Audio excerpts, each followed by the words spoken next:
O Senhor esteja convosco.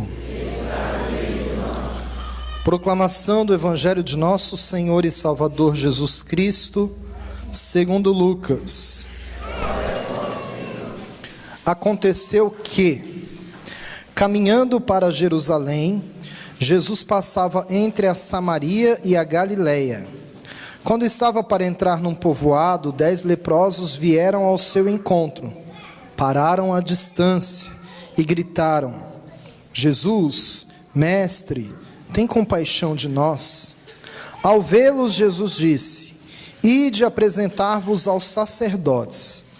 Enquanto caminhavam, aconteceu que ficaram curados.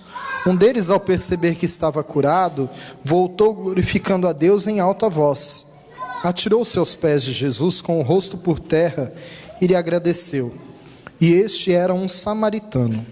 Então Jesus lhe perguntou: Não foram 10 os curados? E os outros 9 onde estão? Não houve quem voltasse para dar glória a Deus, a não ser esse estrangeiro? E disse-lhe: Levanta-te e vai, tua fé te salvou. Palavra da salvação. Glória a Deus, Senhor. Que as palavras do Santo Evangelho perdoem os nossos pecados. Podemos nos assentar, por favor.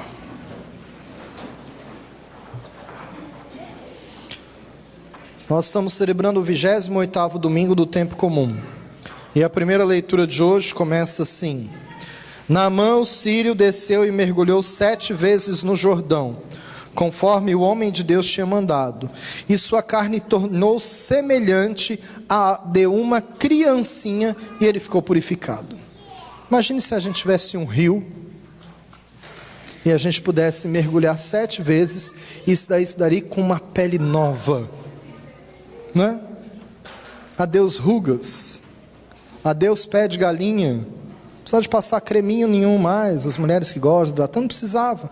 Ia lá, dava um mergulho, saía dali com uma pele nova. Adeus botox, adeus cirurgia plástica, não precisava, não tinha mais nada. Você ia sair novo dali. Provavelmente esse rio seria o rio mais visitado, né? Sairíamos dali sempre, ia lá, dá 7 mergulhos, saía novo em folha. Pois é. Mas o que chama mais a atenção de Naamã não é a sua pele, mas é que ele também ficou purificado. Talvez nós estaríamos mais preocupados com a pele, porque hoje em dia nós estamos muito mais preocupados com a embalagem do que o produto, com a aparência, muito mais do que aquilo que está dentro de nós, o nosso interior. Para aquilo acontecer com Naamã, ele teve que superar 2 grandes obstáculos na vida dele: o amor próprio, que ele precisava primeiro amar a Deus para depois aí poder amar de verdade a si próprio, e depois a mentalidade mágica, de que Deus é um mágico que vem e faz as coisas para nos impressionar, como se fosse um espetáculo. A segunda leitura de hoje da carta de São Paulo a Timóteo diz que Deus é fiel.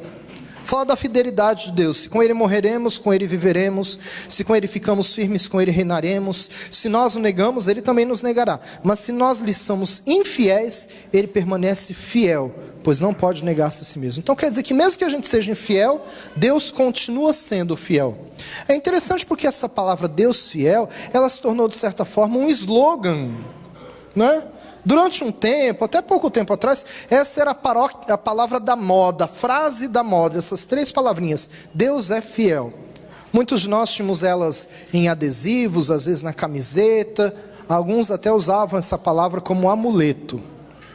Pois é, mas se Deus é fiel, nós também procuramos ser fiéis a Ele. Nós procuramos, não é?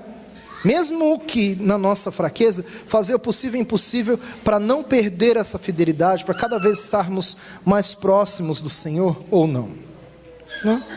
A infidelidade é algo que nós não gostamos, mas que nós ficamos muito curiosos e falamos muito dela.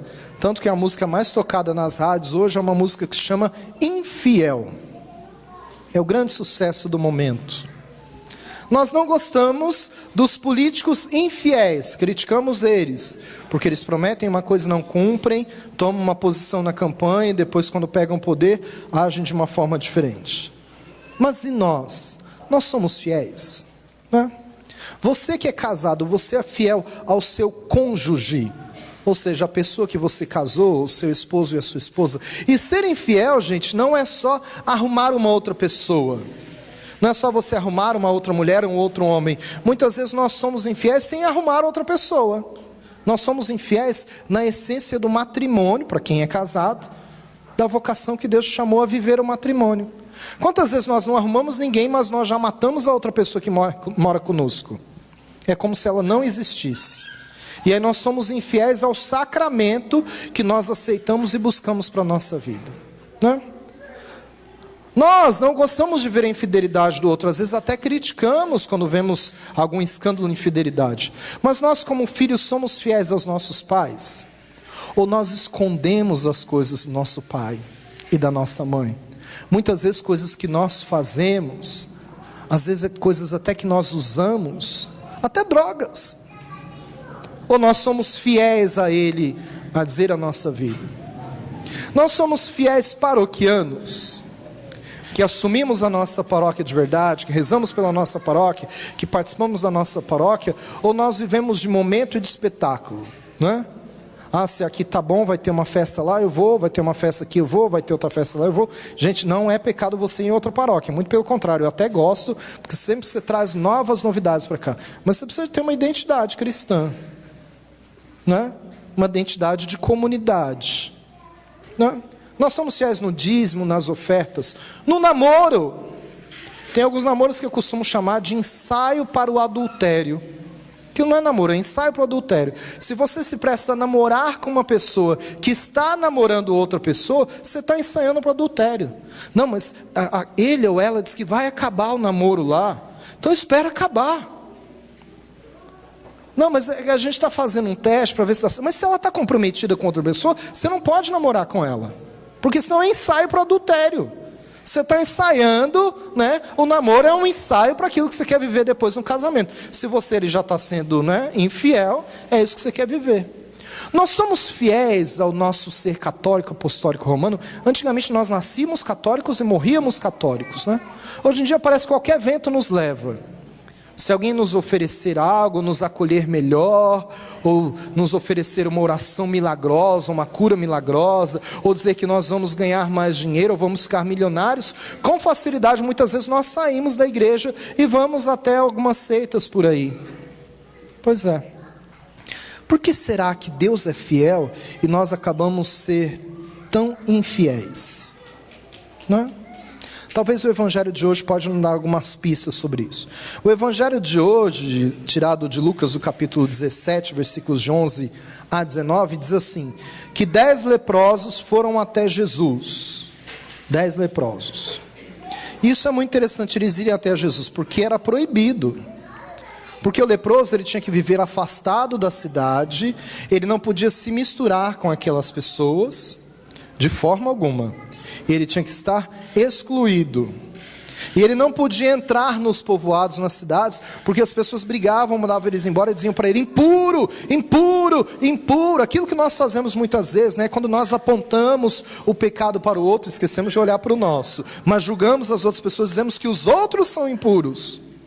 Eles não podiam. Era proibido entrar.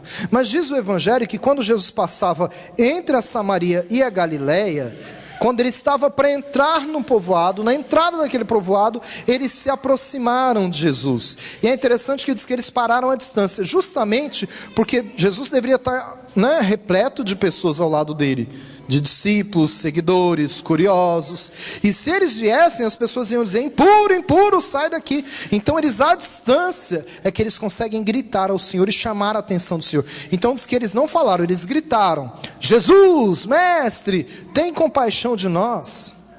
E aí com o grito deles, Jesus olhou e viu eles.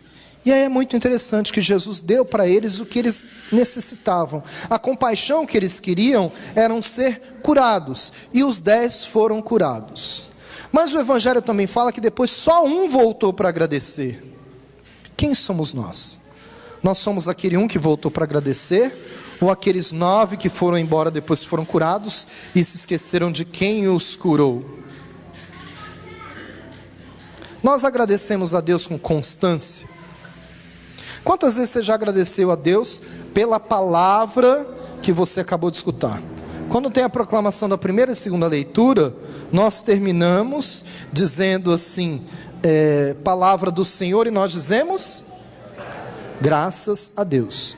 Mas isso é só da boca para fora, ou a gente de verdade está grato por aquela palavra que foi proclamada? Quantas vezes nós já fomos na igreja só para agradecer a Deus, fora do horário da missa? Quantas vezes nós entramos nessa ou em outra igreja, fomos lá na Capela do Santíssimo, olhamos para Jesus no sacrário, sabíamos que ali estava a Eucaristia, dizemos, Senhor, vim aqui só para agradecer ao Senhor. Agradecer por nada, agradecer porque o Senhor é Deus, agradecer porque o Senhor remiu os meus pecados, agradecer porque antes do Senhor subir aos céus, o Senhor fez com que o pão e o vinho se tornassem corpo e sangue de Cristo e me deixou de presente. É só isso, Senhor. Eu só vim aqui para agradecer. Quantas vezes nós fizemos isso? E quantas vezes nós somos para pedir? Porque com pedir nós temos uma prática muito maior, mas essa questão de agradecer muitas vezes nós não fazemos. Veja bem, gente, a cura que foi dada, ela permaneceu. Quando eles não voltaram, eles não deixaram a cura, eles continuaram curados. Só que eles cresceram na fé, porém ficou só naquilo, eles perderam a salvação. Aquele único que voltou, Jesus disse, levanta-te e vai, porque a tua fé te salvou. Os outros só foram curados, e talvez para eles estava, era isso que eles queriam, ponto final. O outro não, ele voltou talvez porque ele queria algo mais, ou porque ele sabia que Jesus podia dar mais para ele, que era a salvação. É estranho que raramente a gente pede a Deus a salvação, raramente a gente pede a Deus a nossa conversão. Realmente nós pedimos coisas para todo mundo, pedimos para nós. Pouquíssimas vezes nós rezamos pela justiça social, mas nós rezamos pelas nossas necessidades. Pois é, por que será que eles não voltaram? Talvez porque eles ficaram desiludidos. Porque o encontro de Jesus tem um detalhe muito importante, né? Eles vão a Jesus, gritam longe, Mestre, Jesus tem compaixão de nós. E aí Jesus não faz uma oração mirabolante, Jesus não realiza naquela hora a cura, Jesus não dá um medicamento para eles, não faz uma receita, Jesus não faz um ritual, nem cura eles imediatamente. Outras pessoas Jesus curava pela palavra, pelo toque, com eles não, Jesus dá para eles uma ordem, e eles cumprem essa ordem. Qual é essa ordem? Vá até o sacerdote. Vá até o sacerdote. E eles vão até o sacerdote.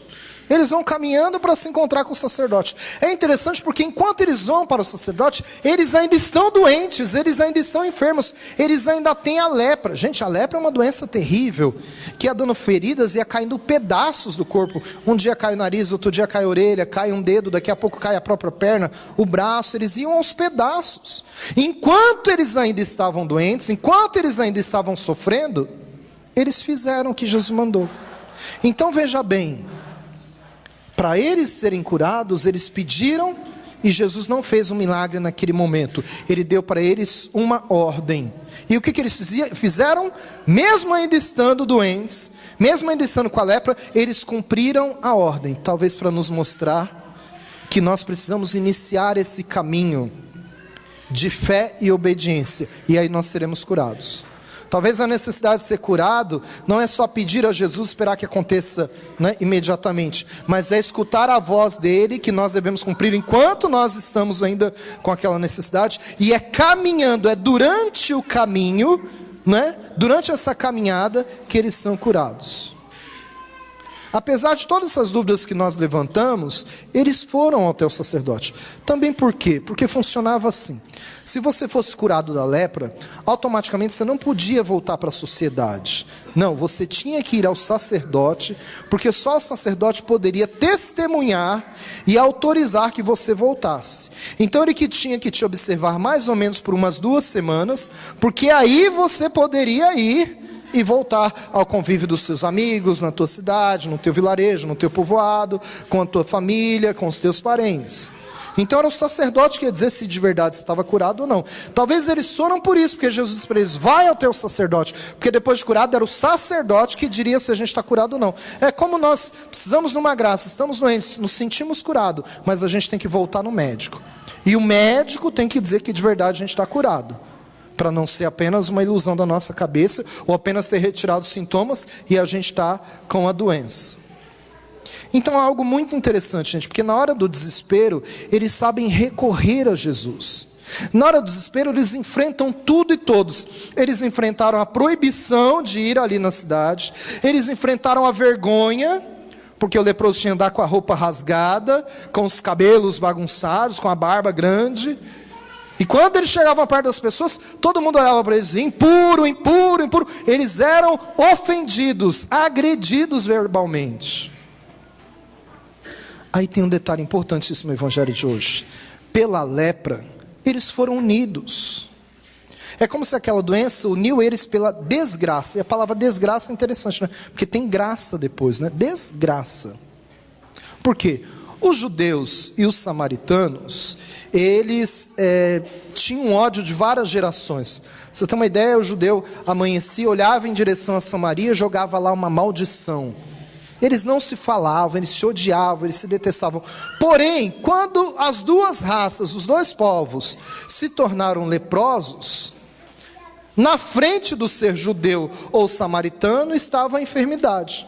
Então, quando eles estavam leprosos, eles permaneceram juntos. Por quê? Porque ninguém podia ajudar o leproso. Era só um leproso que podia ajudar o outro. Então é muito interessante, porque quando eles estão com lepra, eles passam por cima desses preconceitos, eles passam por cima dessas brigas, eles passam por cima dessa tradição de rancor e de ódio de um para com o outro, e eles estão unidos, eles estão juntos. Só que depois, parece que as coisas não funcionam. É interessante que até a oração deles é igual. Porque antes eles rezavam de formas diferentes, mas ali eles rezam dizendo: Mestre, Jesus, tem compaixão de nós, rezam juntos. Eles tinham o costume de andar juntos até a morte. Só que na hora de agradecer, eles não permanecem juntos. Um vem agradecer sozinho. Por que será? Talvez, pode ser que a cura fez com que a união desaparecesse. Pode ser que aquela cura tão maravilhosa de Jesus fez com que voltasse aquele velho homem que estava fisicamente curado, mas talvez não purificado. Porque talvez enquanto eles estavam leprosos, andavam juntos. Quando eles foram curados, disseram: bem, você é o samaritano, eu sou o judeu, então nós vamos todos para cá, nós que somos judeus, e você que é samaritano fica para o lado de lá.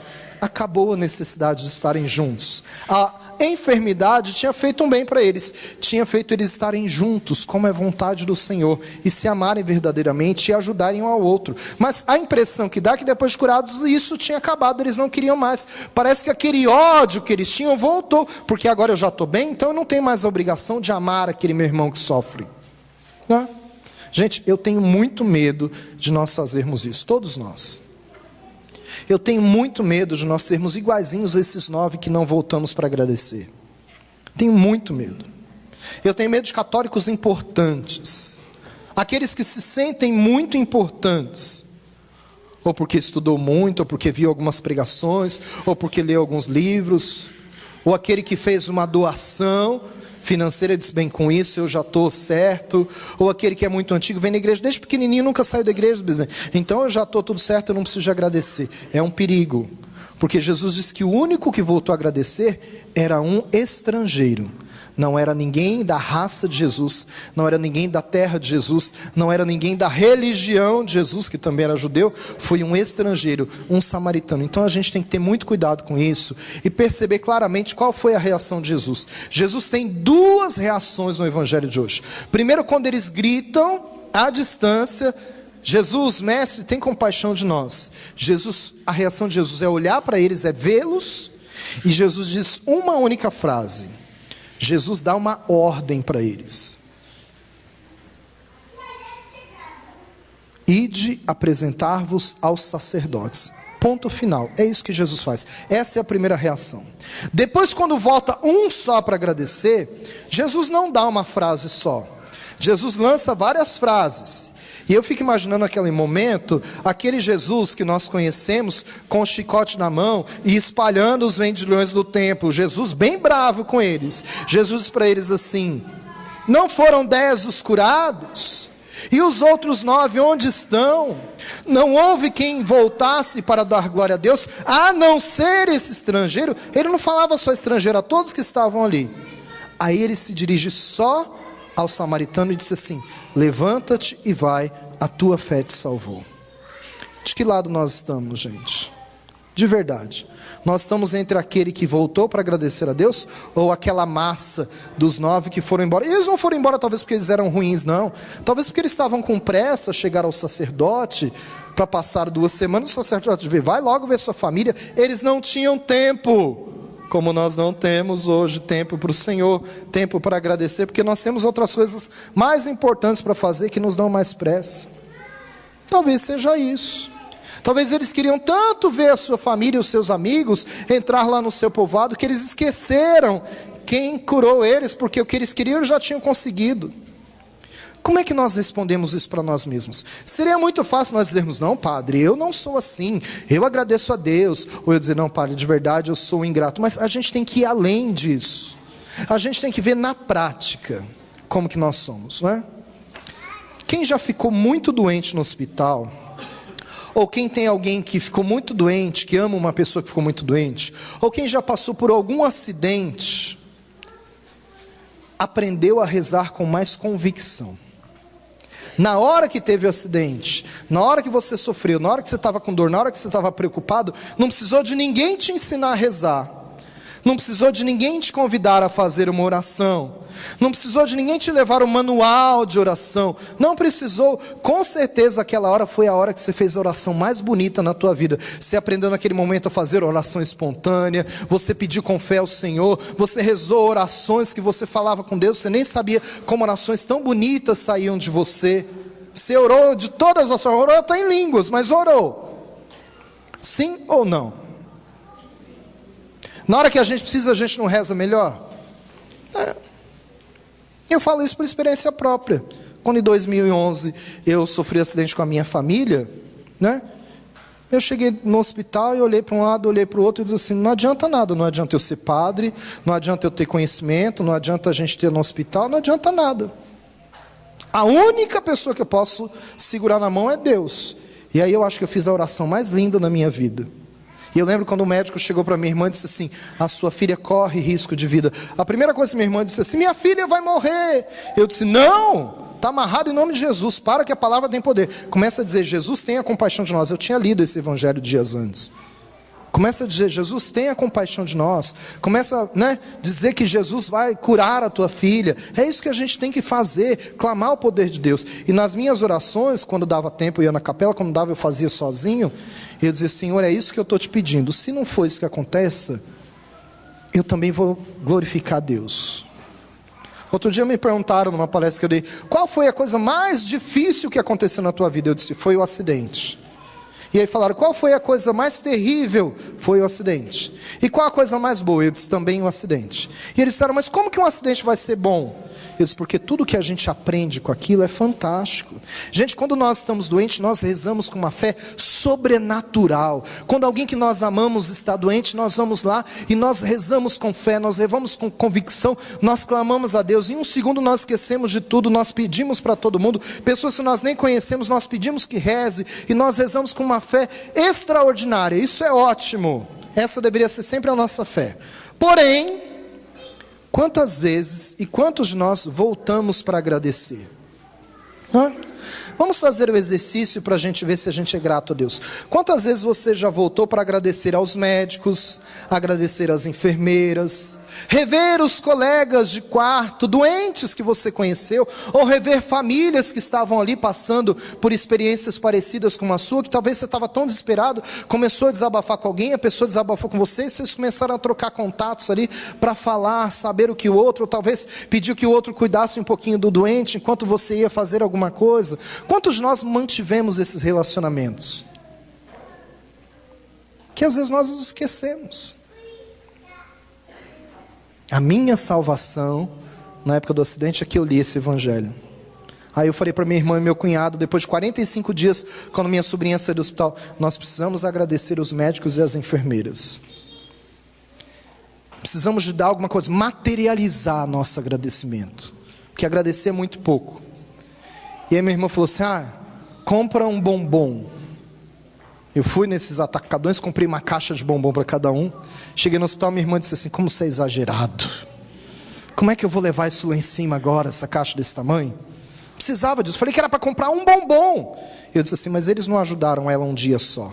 Eles não deram injeção um dia só. Eles não trocaram a fralda uma vez só. Eles fizeram isso várias vezes. E por mais bombons que a gente dá, ainda vai ser pouco. Ela disse, tá bom, então vamos lá. Eu disse, eu não, vai você. Já ensinei, já fiz minha parte. Ela foi com meu cunhado, arrumaram lá um carrinho, não sei de onde subiram.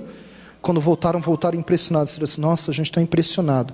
Porque nós demos para todos os enfermeiros, deixamos lá para entregar para os outros, dos outros plantões, dos outros horários. Anotamos o nome de todos os médicos. A gente já tinha pedido um número mais ou menos. Deixamos lá e todos agradeceram muito e falaram para a gente, nunca ninguém faz isso. Nunca ninguém volta para nos agradecer. Por quê?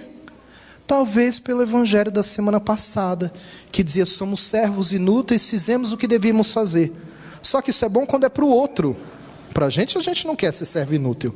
Mas a gente diz para o outro, eles fizeram o que tinham que fazer, a obrigação deles.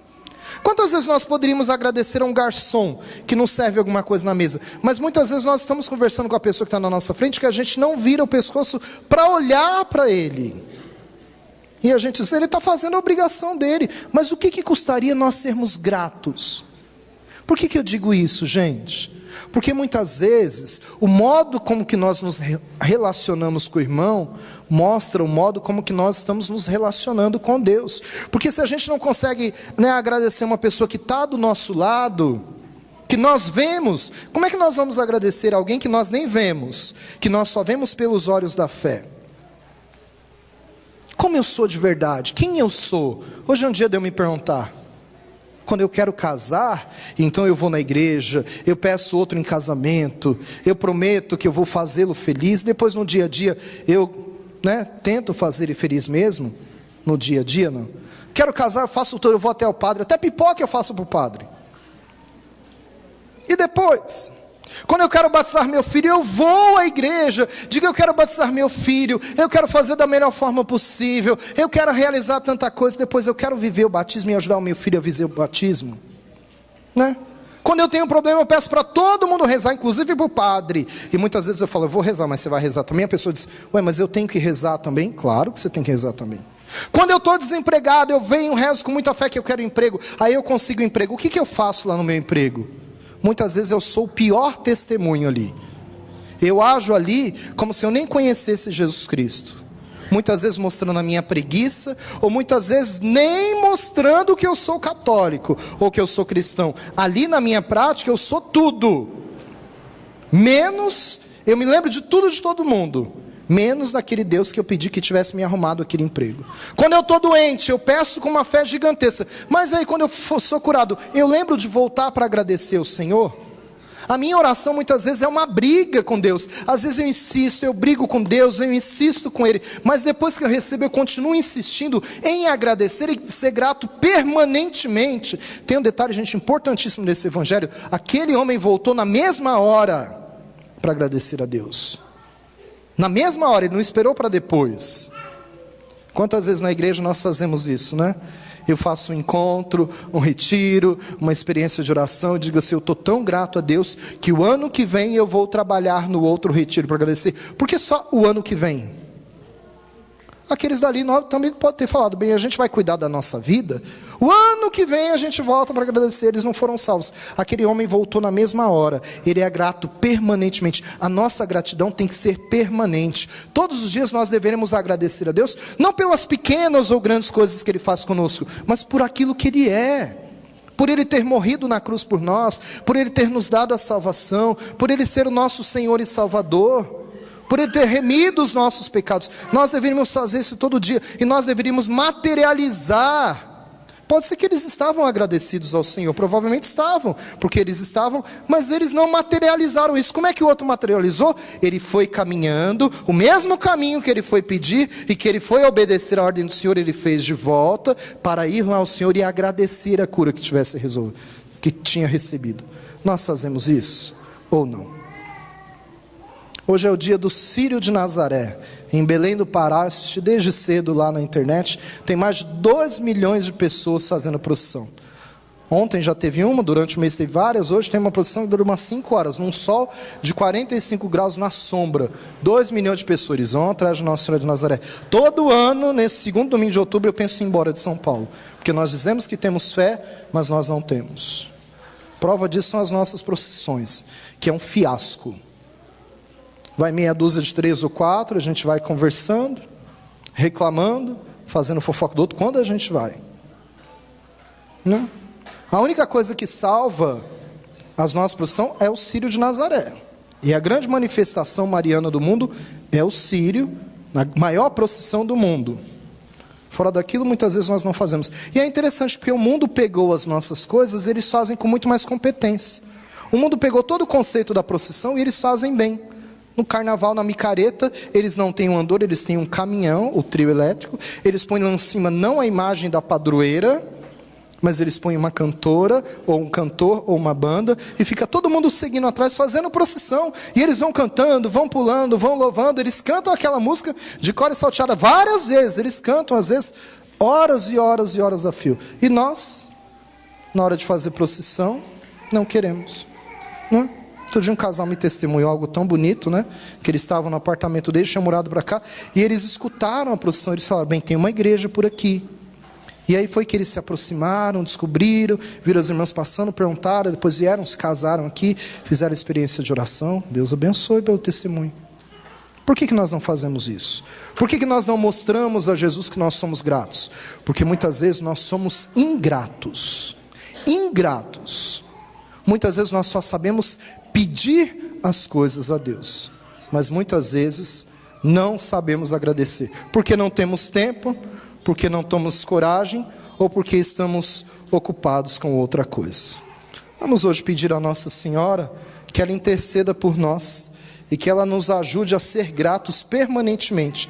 Ela foi grata a vida inteira a Jesus e por isso ela sempre permaneceu com Ele. Fique de pé, estenda a sua mão, por favor, para a imagem de Nossa Senhora de Nazaré e reze comigo dizendo: Senhora de Nazaré, da antiga raiz de Jessé, da casa real de Davi, descendente de São Joaquim e Santana, sempre que a angústia, o medo e a solidão me abatem, me entrego em teus braços, ó Mãe, como criança carente em busca de alívio, carinho e proteção, mergulho em teu coração imaculado e consagro a ti, querida Mãe, o meu passado e todas as minhas lembranças, o momento presente e todas as suas aflições, o meu futuro e a vida eterna que Deus me reserva no céu. O sacramento do batismo que um dia recebi me tornou filho de Deus e filho teu, ó Mãe, e fez-me também herdeiro de seu reino. Por isso, venho agora renovar diante de ti, ó Virgem de Nazaré, as promessas do meu batismo, e para que eu possa ser fiel a elas até o fim de minha vida, peço a sua intercessão junto ao teu Filho Jesus. Doce Senhora de Nazaré, a ti consagro agora as minhas aspirações, meus projetos, meus sonhos, minha missão, minhas realizações, tudo o que tenho e tudo o que sou. Consagro também todos os dias restantes de minha vida terrena, pedindo por eles a sua intercessão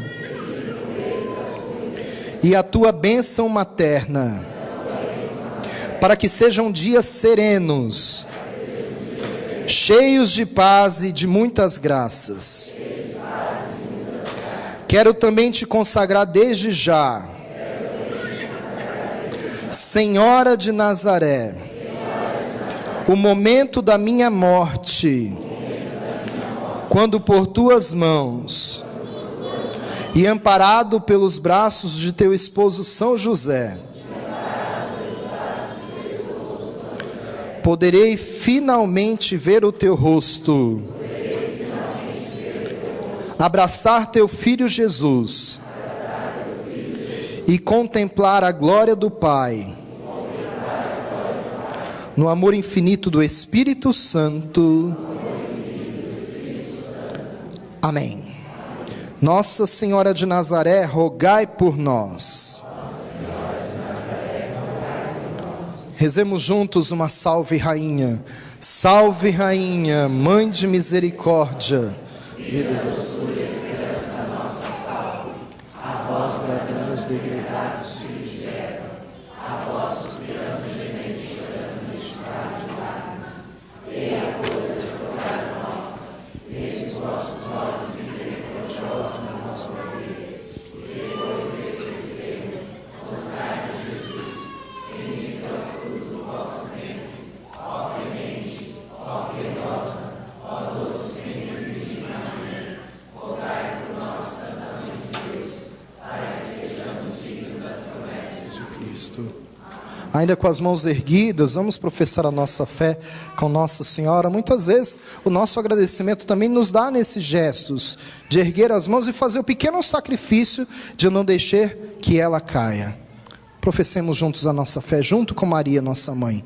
Creio em Deus Pai Todo-Poderoso, Criador do céu e da terra, e em Jesus Cristo, seu único Filho, nosso Senhor, que foi concebido pelo poder do Espírito Santo, nasceu da Virgem Maria, padeceu sob Pôncio Pilatos, foi crucificado, morto e sepultado, desceu à mansão dos mortos, ressuscitou ao terceiro dia, subiu aos céus, está sentado à direita de Deus Pai Todo-Poderoso, de onde há de vir julgar os vivos e os mortos. Creio no Espírito Santo, na Santa Igreja Católica, na comunhão dos santos, na remissão dos pecados, na ressurreição da carne, na vida eterna. Amém. Apresentemos ao Senhor os nossos